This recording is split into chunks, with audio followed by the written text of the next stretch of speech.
We want to remind you again that President Xi will be making remarks at Guildhall in just a moment. We'll take you inside the banquet. It's underway. It's a glittering affair. These are live pictures right now. The Lord Mayor of the City of London, Alan Yarrow, will also speak in a minute or two, a little bit later on in the broadcast. Of course, we'll bring you the remarks later. This is a grand setting for glittering banquets for heads of state, and it's been around since the 12th century, so very storied facility there. There's been a major focus on the economy during this state visit, but there's an interesting dynamic at play where economics and culture mix. And Jim Spellman is here with all of that. Culture also playing a very big part, isn't it? You know, you heard Jack talk about this deepening of the relationship, and it's fascinating how many of these economic deals involve iconic British cultural items. I want to start with my favorite Englishman, James Bond. Take a look at this. This is James Bond's Aston Martin from the famous film series. You can see President Xi there shaking hands with dignitaries, with Prince William. Take a look at this car. Pretty cool, huh? As well as getting a look at this iconic vehicle, it was unveiled a new deal, £50 million deal with China Equity to develop a zero-emission sports car with Aston Martin. 007 going green with a little help from China. And take a look at this. This is maybe a little bit less known, but this is a Dalek from the TV show Doctor Who. President Xi also met with the Chinese film star Jackie Chan. The two spoke about the importance of collaboration between the Chinese and UK film industries. The BBC and China's SMG Pictures announced a collaboration on several films, including a Sherlock Holmes Christmas special, plus an exchange program for Chinese film students studying in the UK.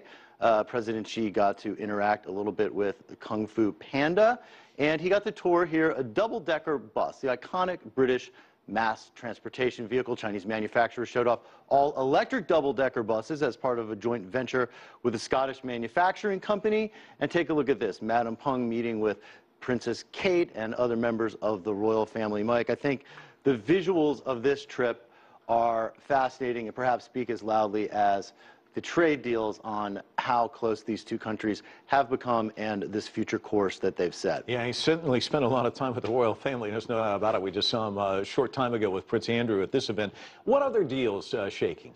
Sure. So the UK and China have agreed on a cybersecurity deal. It mirrors the deal between the US and China that was announced a few weeks ago here in Washington. Both sides essentially agree not to use cyber spying to steal information from private companies for financial gain. This has been a long-time sticking point between China and the UK, as well as China and the US. Take time to see how the deal plays out, but it's definitely a major step towards establishing new rules of the road for cyber. Prime Minister Cameron faced criticism at home over Chinese steel in British markets. President Xi said has agreed to cut production by some 700 million tons. And there were a number of tourism deals. Collaborations may bring Chinese-backed theme parks to the UK and a Legoland to Shanghai. There's also a potential collaboration on creating a Chinese cruise ship line. Plus, changes to the visa structure. A standard visa for a Chinese traveler visiting the UK will be extended from 6 months to 2 years and will also be a little less expensive to get for those travelers. Earlier, Prime Minister Cameron said the more we trade together, the more we have a stake in each other's success, referring, of course, to China.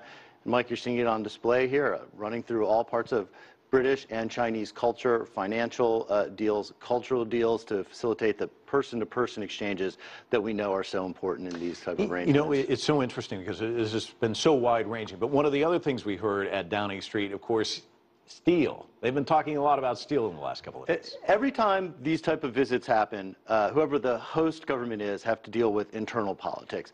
So Prime Minister Cameron is criticized, saying there's too much less expensive Chinese steel in the market, taking jobs away from British steel workers. So this cut in Chinese steel production aimed to at least maybe make it a little easier for Prime Minister Cameron to deal with that issue at home. You know, there's a lot of jobs being created here just in the nuclear deal that Jack was speaking about. Some 25,000 British jobs anticipated to be created out of there. It all feeds this economy, and all these economies just quickly becoming more and more entrenched. Shared futures, it's in everybody's best interest for the U.S. economy, the UK economy, the Chinese economy to prosper.